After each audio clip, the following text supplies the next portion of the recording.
নমস্কার, আমি Koushik D Kashyap Sambhavi astro YouTube চ্যানেলে আপনাদের সকলকে স্বাগত জানাই।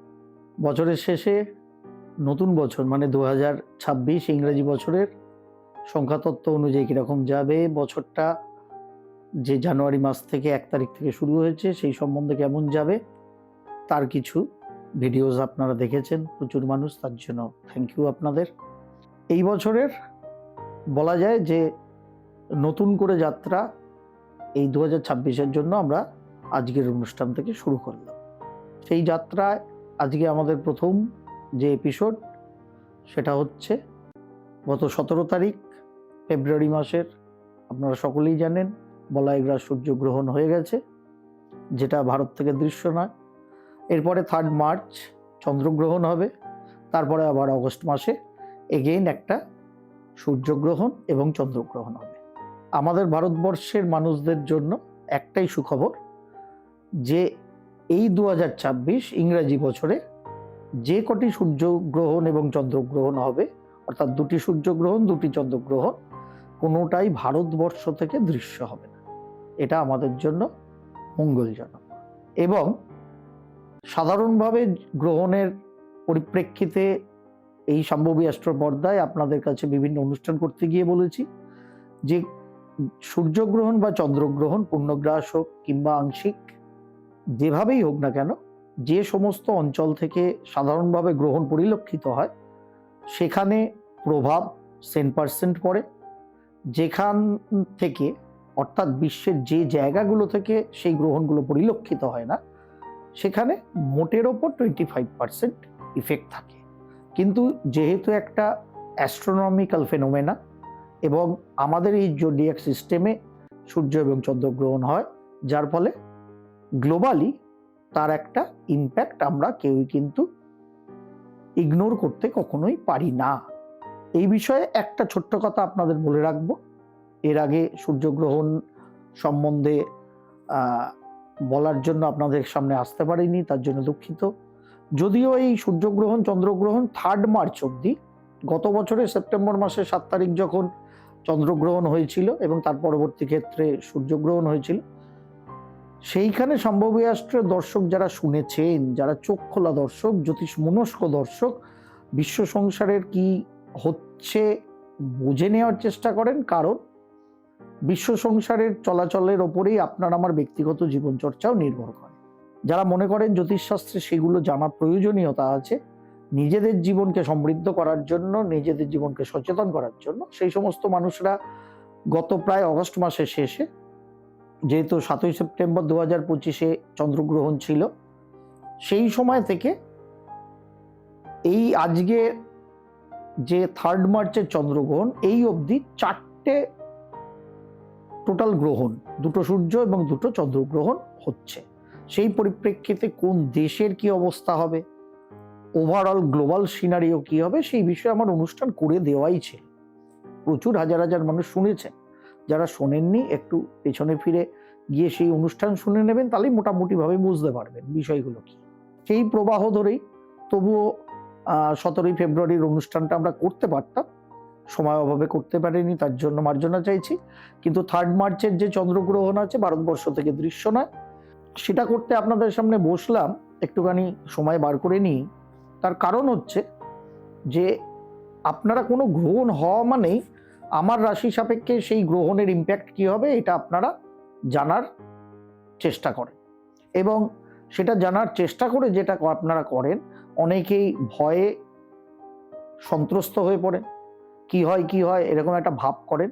প্রথমেই বলে নিই, যেহেতু ভারতবর্ষে 2026-এর কোনো গ্রহণ দৃশ্য নয়, সুতরাং গত 17ই ফেব্রুয়ারির সূর্যগ্রহণ হোক, আগামী 3 মার্চের চন্দ্রগ্রহণই হোক, কিংবা অগস্ট মাসের এগেন 2টো গ্রহণ হোক, সেই নিয়ে দয়া করে, এটা আমার করজোরে রিকোয়েস্ট আপনাদের কাছে, দয়া করে ব্যক্তিগত রাশি সাপেক্ষে কি হলো না হলো এটা নিয়ে মাথা ঘামাবেন না।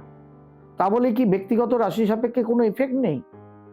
সারা বিশ্বমণ্ডলের যখন এফেক্ট একটা গ্রহণের পরে, কোথাও 25%, কোথাও 50, কিংবা কোথাও 100%, সুতরাং আপনি আমি ব্যক্তি বিশেষেও তার একটা ইম্প্যাক্ট পড়বে। কিন্তু যেখানে 25% আমার দেশে হয়তো এফেক্ট পড়বে, তার 10% আর কতটুকুনি হয়, এবার আপনারা এই অঙ্ক কষে দেখে নিন, তাহলে বুঝতে পারবেন ব্যক্তিগত রাশির কোনো ইম্প্যাক্ট আছে কিনা।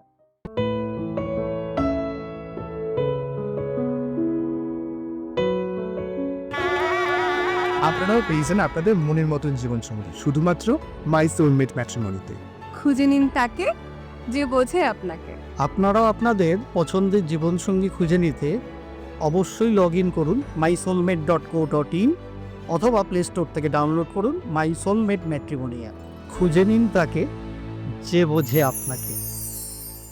সুতরাং ভীত সন্ত্রস্ত হয়ে লাভ নেই, তবে হ্যাঁ সচেতন সতর্ক হবার দরকার আছে, কারণ এই আগামী 3 মার্চের চন্দ্রগ্রহণ, যেহেতু কুম্ভ রাশির ঘরে এর আগে সূর্যগ্রহণ হয়েছে, অর্থাৎ এবারে চন্দ্রগ্রহণ হবে কিন্তু সিংহ রাশির ঘরে পূর্ব ফল্গুনী নক্ষত্রকে ধরে, যেখানে কেতুদেব বর্তমানে অবস্থান করছে। পূর্ব ফল্গুনী নক্ষত্র শুক্রের নক্ষত্র, সিংহ রাশিস্থ 18°40 গ্রহণ যে শুরু হবে সেই সময় তার ডিগ্রি। 3 মার্চ দুপুর 3:20 থেকে ভারতীয় সময় গ্রহণ শুরু হবে, 7:55 অবধি টোটাল এই লুনার এক্লিপস চলবে। কিন্তু যেহেতু সিংহ রাশির ঘরে এই গ্রহণ এবং পূর্ব ফল্গুনী নক্ষত্র কেতুদেবের সঙ্গে সম্পৃক্ত হয়ে হচ্ছে, উল্টো দিকের ঘরে বর্তমানে মঙ্গলদেব আপনারা জানেন আজকে মকর রাশির ঘরে আছে, আমি যবে শুটিং করছি, কিন্তু আগামী 23শে ফেব্রুয়ারি নিজের তুঙ্গক্ষেত্র মকর রাশি ছেড়ে ধনিষ্ঠা নক্ষত্র ধরেই মঙ্গলদেব কিন্তু কুম্ভ রাশির গৃহগত হবে। এবং এই 23শে ফেব্রুয়ারি থেকে মঙ্গলদেব ওখানে গিয়ে কিন্তু বুধ, রবি, রাহুদেবের সঙ্গে মিলিত হবে, যার ফলে যখন 3 মার্চের চন্দ্রগ্রহণ হচ্ছে তখন কিন্তু রবি, মঙ্গল এবং রাহুদেবের দৃষ্টিও এই চন্দ্রকেতুর ওপরে থাকছে, যার ফলত যে ইম্প্যাক্টটা গ্লোবালি তৈরি হবে সেটা কিন্তু বেশ খানিকটা ভয়ঙ্কর। এবং কোনো গ্রহণ যখনই হয় সাধারণভাবে আগে পরে 15-20 দিন 1 মাস একটা ভয়ঙ্কর তার ইফেক্ট থাকে, গ্লোবাল ইফেক্ট সর্বদিক থেকে থাকে, এবং মোটামুটি পরবর্তী গ্রহণ না আসা অবধি আগের যে গ্রহণটা তার কিন্তু ইম্প্যাক্ট চলতে থাকে। এটাই ওভারঅল জ্যোতিষীয় একটা ব্যাখ্যা, বা সকলে এই মতটাই মেনে চলে। সুতরাং 17ই ফেব্রুয়ারির যে সূর্যগ্রহণ হয়েছিল এবং এই 3 মার্চের যে চন্দ্রগ্রহণ হতে চলেছে, তার মধ্যে যেটা সমস্যা তৈরি করবে সেটা হচ্ছে অথরিটেটিভ জায়গায় ভয়ঙ্কর কনফ্লিক্ট তৈরি হবে, প্রচুর গোলাগুলি বন্দুকের আস্ফালন তৈরি হবে, বেশ চুরি ডাকাতি এইসব জিনিসের তীব্রতা বাড়তে পারে। যেহেতু আগামী চন্দ্রগ্রহণ আমেরিকার নর্থ সাউথ অঞ্চল থেকে, ইস্ট এশিয়ান অঞ্চল থেকে এবং কিছুটা মধ্য এশিয়া অঞ্চল থেকে দৃশ্য হবে এবং আন্টার্কটিক অঞ্চল থেকে দৃশ্য হবে, যার ফলে এই সমস্ত দেশের মধ্যে অংশগত ক্ষেত্রে বেশ কিছু প্রাকৃতিক হ্যাজার্ড, টাইফুন, টর্নেডো জাতীয় প্রাকৃতিক আপদ বিপদও তৈরি হতে পারে। এবং এই চন্দ্রগ্রহণের পরে ভয়ঙ্কর কোনো গ্যাস লিকেজের সম্ভাবনা এবং সেই থেকে মারাত্মক কিছু ঘটনা সারা বিশ্ব ব্রহ্মাণ্ডের মধ্যে কোথাও কিন্তু ঘটতে পারে। সাধারণভাবে সিংহ রাশির গৃহগত এই যে গ্রহণ হচ্ছে, বৃহৎজাতক মতে বলা হয়েছে সিংহ রাশির গৃহগত পূর্ব ফল্গুনী নক্ষত্রের গ্রহণ যখন হচ্ছে এবং সেটা দ্বিতীয় দ্রেককানে হওয়ার ফলে সাধারণত বৃহৎজাতকে বলা হয়েছে যে এই ধরনের গ্রহণ যখন সিংহ রাশির ঘরে হয় এবং দ্বিতীয় দ্রেককানে হয়, সাধারণভাবে মিলিটারি বুট পরা মিলিটারিরা সমরাস্ত্রে সজ্জিত হয়ে কিন্তু যুদ্ধ বিগ্রহের জন্য প্রায় বলা যায় রেডি হয়ে থাকে। সুতরাং তার একটা প্রাদুর্ভাব 17ই ফেব্রুয়ারি হওয়া সূর্যগ্রহণ থেকেই শুরু হয়েছে। আগামী 3 মার্চ যখন চন্দ্রগ্রহণ হবে এটা কিন্তু আরো অ্যাগ্রাভেট করবে বলে মনে হচ্ছে। এবং তার মধ্যে কোন দেশগুলি আছে সেটা গত ওই সেপ্টেম্বরের গোড়ায় বা অগস্টের শেষে ভুলে গেছি, আজকে আপনারা প্লে লিস্টে গেলে পেয়ে যাবেন। এই টোটাল 3 মার্চ অব্দি, 7ই সেপ্টেম্বর থেকে 3 মার্চ অব্দি 4টে গ্রহণ সম্পর্কে বলতে গিয়ে আমি বলেছিলাম যে America, Iran, Germany, India, China এই দেশগুলোর কথা বলা ছিল। এই 4টে গ্রহণে যে দেশগুলোর ইম্প্যাক্ট হবে, এবং এই গ্রহণটা আমার দেশ থেকে দেখা না গেলেও আমাদের দেশীয় ক্ষেত্রে সরকার বাহাদুরের বেশ কিছু হ্যাজার্ড কিন্তু তৈরি হতে পারে, পলিটিক্যাল বেশ কিছু কনফ্লিক্ট আমার দেশ এবং বিশ্বজনীন ক্ষেত্রে তৈরি হতে পারে। সিংহ রাশির ঘরে যখন গ্রহণ হয় সাধারণভাবে দেখা গেছে যে এরকম কোনো মাস লিডার বিশ্বজনীন ক্ষেত্রে উঠে আসে যার কার্যকারিতা এবং যিনি মোটামুটিভাবে যাবতীয় কনফ্লিক্ট বা যাবতীয় হ্যাজার্ড থেকে সাধারণভাবে একটা আলোর দিশা দিয়ে তিনি বলা যায় নিজেকে প্রতিষ্ঠা করেন এবং অবিস্মরণীয় নেতা হিসাবে ভবিষ্যৎ প্রজন্মের কাছে বিশ্বজনীনভাবে নিজেকে প্রতিষ্ঠা করার জায়গাও কিন্তু এই গ্রহণ অনেক সময় দেয়।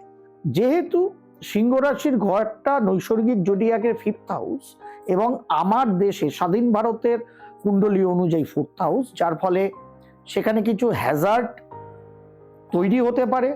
কিছু যেহেতু মঙ্গলদেব কুম্ভ রাশির গৃহগত যাবেন, রাহুদেবের সঙ্গে একত্রিত হবেন এবং 17ই ফেব্রুয়ারি যে 4 ডিগ্রি সামথিং প্রায় 5 ডিগ্রির কাছাকাছি সূর্যগ্রহণটা ধনিষ্ঠা নক্ষত্রে হয়েছিল, সেই ডিগ্রিগত জায়গা থেকে মঙ্গলদেব যতক্ষণ না ক্রস করে যাচ্ছে এবং তার পরবর্তী ক্ষেত্রে এই চন্দ্রগ্রহণের ইম্প্যাক্টে যেহেতু মঙ্গল রাহু একত্রিতই থাকবেন,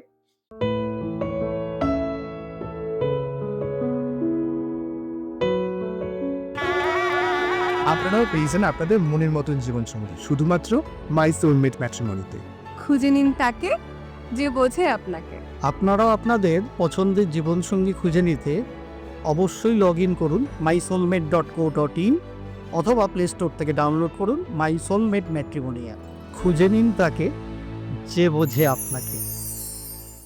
বেশ কিছু জায়গায় আমাদের দেশের মধ্যে হ্যাজার্ড তৈরি হতে পারে। কিছু কিছু বন্দুকবাজের হানা, মানে সেটা উগ্রপন্থা টাইপও কিছু বন্দুকবাজের হানা হতে পারে, সেই দিকেও সরকার বাহাদুরকে সজাগ দৃষ্টি রাখা উচিত বলে মনে হচ্ছে। সাধারণভাবে সন্তানদের নিয়ে পিতামাতাদের দুশ্চিন্তা বাড়তে পারে। স্পেকুলেটিভ মার্কেটে সাবধানতা অবলম্বন করবেন। স্পোর্টস রিলেটেড জায়গায়, মিডিয়া রিলেটেড জায়গায়, কমিউনিকেশনের জায়গায় কিছু হ্যাজার্ড কিন্তু এই আগামী 3 মার্চের যে গ্রহণ, গত 17ই ফেব্রুয়ারি সূর্যগ্রহণের পরে এই 3 মার্চের টোটাল লুনার এক্লিপস যে হতে চলেছে, সেখানে কিছু কিন্তু আগামী দিনে তৈরি হতে পারে। সুতরাং এই জোনগুলো আমরা ব্যক্তিগতভাবে যে রাশি আপনার আমার হোক কিনা, অর্থাৎ শিক্ষা দীক্ষা, সন্তান, স্পেকুলেশন, শেয়ার বাজার, স্পোর্টস অ্যান্ড গেমসে যারা আছেন, তারা যারা মিডিয়া রিলেটেড জায়গায় আছেন, কমিউনিকেটিভ পার্টে আছেন, তাদের যথেষ্ট সতর্কতা অবলম্বন করে কিন্তু চলা উচিত। সেই জায়গাগুলো আমরা সঠিকভাবে বুঝে নিয়ে চলব। কোনো পার্সোনাল ক্ষেত্রে কোনো রাশিফলের ইম্প্যাক্ট সাধারণভাবে যে গ্রহণ দৃশ্য হচ্ছে না সেখান থেকে থাকে না। সুতরাং এটা আমার রিকোয়েস্ট। ইউটিউব, ফেসবুক, ইনস্টাগ্রাম, বিভিন্ন জায়গায় বিভিন্ন মানুষ বিভিন্ন কথা বলবেই। আপনাদের শুনতে তো আমি না করতে পারি না, শোনাটা আপনাদের শোনা উচিত। তার কারণ হচ্ছে সারটা আপনাদেরই বার করতে হবে যে যথাযথ বিজ্ঞান ভিত্তিকভাবে কথা কোন মিডিয়া চ্যানেলে হচ্ছে। সম্ভবী অ্যাস্ট্রো দায়বদ্ধ সঠিক দিশা সঠিক মানুষকে দেওয়ার জন্য। সেই জন্য যেহেতু আমি গত 17ই ফেব্রুয়ারি সূর্যগ্রহণ পরিপ্রেক্ষিতে আপনাদের কথাগুলো বলতে পারিনি, সেই জন্য আজকে 3 মার্চের আগে এসে আপনাদের কাছে চেষ্টা করলাম একটু আপনাদের। আমি জানি সম্ভবী অ্যাস্ট্রোর সাবস্ক্রাইবাররা, দর্শকরা জাগ্রত দর্শক, তবুও বলা যায় না তো, হঠাৎ বারবার গোয়েবেলসিও নীতি নেগেটিভ বলতে বলতে বলতে বলতে মানুষের পজিটিভিটিও অনেক সময় নষ্ট হয়ে যায়। সেটা যাতে সম্ভবী অ্যাস্ট্রো দর্শক মণ্ডলী না হয়, সাবস্ক্রাইবারদের না হয়, তার জন্য এই অনুষ্ঠানটা করলাম। নিশ্চয়ই আপনারা সচেতন থাকবেন, সতর্ক থাকবেন। ভয় পাওয়ার কিচ্ছু নেই। ব্যক্তিগত রাশি সম্বন্ধে কি হবে না হবে কিচ্ছু মাথায় আকাশ ভেঙে পড়বেন না, শান্ত মতো চলুন। কারণ রবি মঙ্গল দুটো ফায়ারি প্ল্যানেট যখনই 23শে ফেব্রুয়ারি মঙ্গলদেব কুম্ভ রাশিতে ঢুকবেন, রাহুদেবের সঙ্গে রবিদেবের সঙ্গে থাকবেন, তারপরে রবিদেব 14ই মার্চ বেরিয়ে যাবেন, আবার মার্চের এন্ডে মঙ্গলদেব মীন রাশিতে গিয়ে রবিদেব শনিদেবের সঙ্গে একত্রিত হবেন। এই দুটো ফায়ারি প্ল্যানেট যেহেতু রাহুযুক্ত আপাতত কুম্ভ রাশির গিয়ে 23শে ফেব্রুয়ারি থেকে অন হয়ে যাচ্ছে, এখানে কিন্তু বায়বীয় তত্ত্ব, আকাশীয় তত্ত্ব এফেক্ট হচ্ছে। সুতরাং এয়ার ক্র্যাশের ভয়ঙ্কর সম্ভাবনা কিন্তু দেখা যাচ্ছে, ভলকানিক ইরেপশনের সম্ভাবনা দেখা যাচ্ছে টাইফুন টর্নেডোর সাথে সাথে। সুতরাং এই জায়গাগুলো আপামর জনগণের সারা বিশ্ব ব্রহ্মাণ্ডের সতর্ক সচেতন থাকা উচিত। নিশ্চয়ই আমি আপনিও থাকবো, আপনার আমার পরিচিত মানুষকেও সেই সতর্কবার্তা দেব। সব থেকে ভালো অনুষ্ঠানটি তাদের সঙ্গে শেয়ার করা। যারা নতুন আসলেন সাবস্ক্রাইব করবেন, পছন্দ হলে একটা ছোট্ট লাইক করবেন। আর যারা সম্ভবী অ্যাস্ট্রোর সাবস্ক্রাইবার আছেন এবং যারা দর্শক মণ্ডলী আজকে হয়তো নতুন জুড়লেন, সকলের কাছে আমার রিকোয়েস্ট, আপনারা জানেন মাই সোলমেট নামক বিবাহ সংযোগকারী একটা ব্যবস্থা গত 1.5-2 বছর ধরে আমি কৌশিক ডি কাশ্যপ শুরু করেছি। মাই সোলমেট ইনসাইটস বলে ইউটিউব, ফেসবুক এবং ইনস্টাগ্রামের নতুন চ্যানেল শুরু হয়েছে। আমি আশা রাখি সম্ভবী অ্যাস্ট্রোর যারা সাবস্ক্রাইবার আছেন এবং যারা পরিচিত মানুষ আছেন, আপনাদের সকলকে মাই সোলমেট ইনসাইটস এই ইউটিউব, ফেসবুক এবং ইনস্টাগ্রামে সকলে মিলে আপনারা মাই সোলমেট ইনসাইটসের চ্যানেলগুলোকেও সাহায্য করবেন, সহায়তা করবেন এবং আপনারাও সাবস্ক্রাইবার হবেন। প্রত্যেকটা লিঙ্ক মাই সোলমেট ইনসাইটসের ইউটিউব, ফেসবুক এবং ইনস্টার ডেসক্রিপশনে দেওয়া রইল। আপনারা অবশ্যই যারা সম্ভবী অ্যাস্ট্রোকে ভালোবাসেন, কৌশিক ডি কাশ্যপকে ভালোবাসেন, মাই সোলমেটকেও আপনারা সঙ্গে নিন, এটা আমার রিকোয়েস্ট। এবং মাই সোলমেট ইনসাইটসের ইউটিউব, ফেসবুক এবং ইনস্টা চ্যানেলকেও আপনাদের মূল্যবান সহায়তা কমেন্ট দিয়ে সমৃদ্ধ করুন। ওখানে বিয়ে পারপাস যাবতীয় কিছু অনুষ্ঠান আপলোড করা আমরা কিন্তু শুরু করেছি। সুতরাং আশা রাখি আপনারা সকলে মিলে সেইগুলোকে আরো বৃদ্ধি করবেন এবং সকলের মধ্যে ফেসবুক, ইনস্টাগ্রাম কিংবা ইউটিউব থেকে সম্ভবী অ্যাস্ট্রোর মধ্যেই নিশ্চয়ই শেয়ার করবেন এবং মাই সোলমেটকে আগামী সুস্থ বৈবাহিক দাম্পত্যের জন্য শ্রীবৃদ্ধি করবেন। আজকে এখানেই শেষ করি, নতুন অনুষ্ঠান নিয়ে আপনাদের সঙ্গে ফিরে আসব। সকলে ভালো থাকুন, সকলকে ভালো রাখুন। প্রণাম, নমস্কার।